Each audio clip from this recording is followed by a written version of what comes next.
பல்வேறு வகைகளில் உருமாற்றம் பெற்று ஒரு மிகப்பெரிய அளவிலான அச்சத்தை ஏற்படுத்தியது.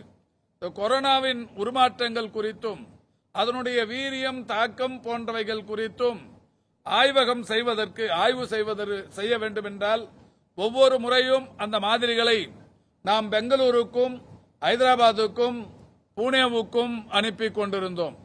மாண்புமிகு தமிழ்நாட்டின் முதலமைச்சருடைய வழிகாட்டுதலோடு இந்தியாவிலேயே முதன்முறையாக ஒரு மாநில அரசே மரபணு பகுப்பாய்வு கூடம் ஒன்று நிறுவுவது என்று முடிவெடுக்கப்பட்டு ரூபாய் 4 கோடி செலவில் அந்த ஆய்வகம் அமைக்கப்பட்டது.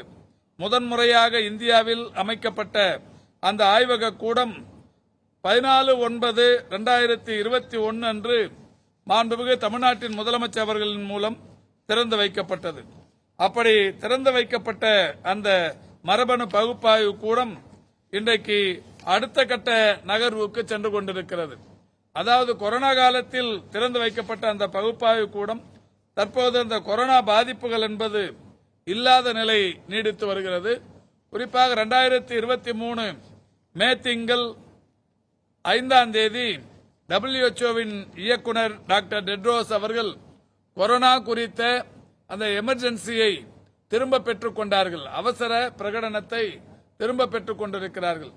இந்த நிலையில் அந்த மரபணு பகுப்பாய்வு கூடத்தை அடுத்த கட்டத்திற்கு கொண்டு செல்லுகிற வகையில் பொது சுகாதாரத்துறையின் சிறப்புக்குரிய இந்த அறிவியலாளர்கள் அதை டெங்கு அது குறித்த ஆய்வகத்திற்கு பயன்படுத்த இன்றைக்கு முடிவெடுத்து அந்த வகையில் இதற்கு தேவையான வேதிப்பொருட்களை அமெரிக்காவிலிருந்து இறக்குமதி செய்திருக்கிறார்கள். அமெரிக்காவிலிருந்து இறக்குமதி செய்யப்பட்டிருக்கிற இந்த வேதி பொருட்களின் மூலம் இந்த மரபணு பகுப்பாய்வு கூடத்தில் டெங்கு அது பற்றிய ஆய்வுகள், குறிப்பாக அதனுடைய வீரியம் குறித்த ஆய்வுகள் இப்பொழுது மேற்கொள்ளப்படவிருக்கிறது. இன்னும் 2-3 நாட்களில் இந்த ஆய்வுகள் இந்த வளாகத்தில் தொடங்கப்படவிருக்கிறது. காரணம்,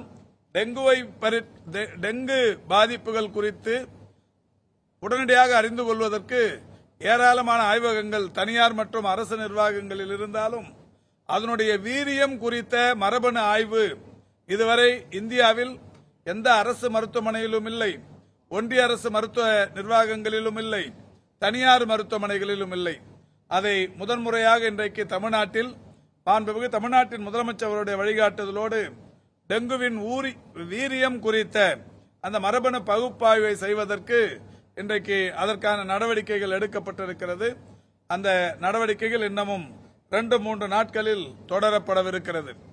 2012 டெங்கு பாதிப்பால் ஒரு 66 பேர் இறந்திருக்கிறார்கள். 2017 65 பேர் இறந்திருக்கிறார்கள். கடந்த ஆண்டு உலகம் முழுவதும் 80 நாடுகளில் டெங்கு வீரியமிக்க டெங்குவாக பரவி பெரிய அளவில் 80 நாடுகளில் அச்சுறுத்தி சென்றிருக்கிறது. இப்படி ஒவ்வொரு 5 ஆண்டுக்கு ஒரு முறையும் வீரியமிக்க டெங்கு உருவாகி கொண்டிருக்கிற காரணத்தினால் இந்த டெங்கு குறித்த ஆராய்ச்சிகள் செய்யப்பட வேண்டியது என்பது அவசியமான ஒன்று. அந்த வகையில் இன்றைக்கு அந்த டெங்குவின் வீரிய தன்மை குறித்து ஆராய்வதற்கு இந்த மரபணு பகுப்பாய்வு கூடம் பயன்படுத்தப்படவிருக்கிறது. 2-3 நாட்களில் அது செயல்படுத்தப்படவும் இருக்கிறது என்பதை தெரிவித்துக் கொள்கிறேன்.